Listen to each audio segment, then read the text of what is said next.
ഇന്നലെ നടന്ന ലലീഗ മാച്ചിൽ റയൽ മാഡ്രിഡ് 2 ഗോളുകൾ സ്കോർ ചെയ്ത് അവർ ആ മാച്ച് വിജയിച്ചു. അവരുടെ ലെജൻഡ്സായ ആൻസെലോട്ടിക്കും ലൂക്ക മോഡ്രിച്ചിനും ലൂക്കാസ് വാസ്കസിനും പടിയിറക്കാം. അങ്ങനെ ആൻസെലോട്ടിയും സാക്ക് ചെയ്തു Real Madrid. What a legend! Real മാഡ്രിഡിനായി ഏറ്റവും കൂടുതൽ ട്രോഫീസ് വിൻ ചെയ്ത് കൊടുത്ത മാനേജറാണ് കാർലോ ആൻസെലോട്ടി. പിന്നെ ലുക്കീച്ചിയുടെ കാര്യം ആരെടുത്തെങ്കിലും പറയണോ?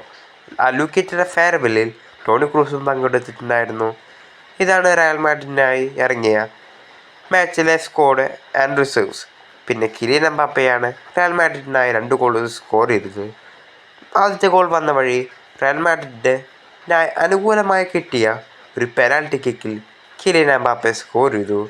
പിന്നീട് വിനീഷ്യസ് ജൂനിയറിൻ്റെ അസിസ്റ്റിൽ കിലിയൻ എംബാപ്പെ 2ാമത്തെ ഗോളും സ്കോർ ചെയ്തു. റയൽ മാഡ്രിഡിനായി ആൻസെലോട്ടി പോയെങ്കിലും അവിടെ പുതിയ മാനേജർ സാബി അലോൺസോയാണ്. പിന്നെ കിലിയൻ എംബാപ്പയാണ് ടോപ്പ് സ്കോററും. ഈ ചാനലിലെ വീഡിയോസ് ആദ്യമായി കാണുന്നവർ ലൈക്ക്, ഷെയർ ആൻഡ് സബ്സ്ക്രൈബ്. അപ്പോൾ അത്രയുള്ളൂ.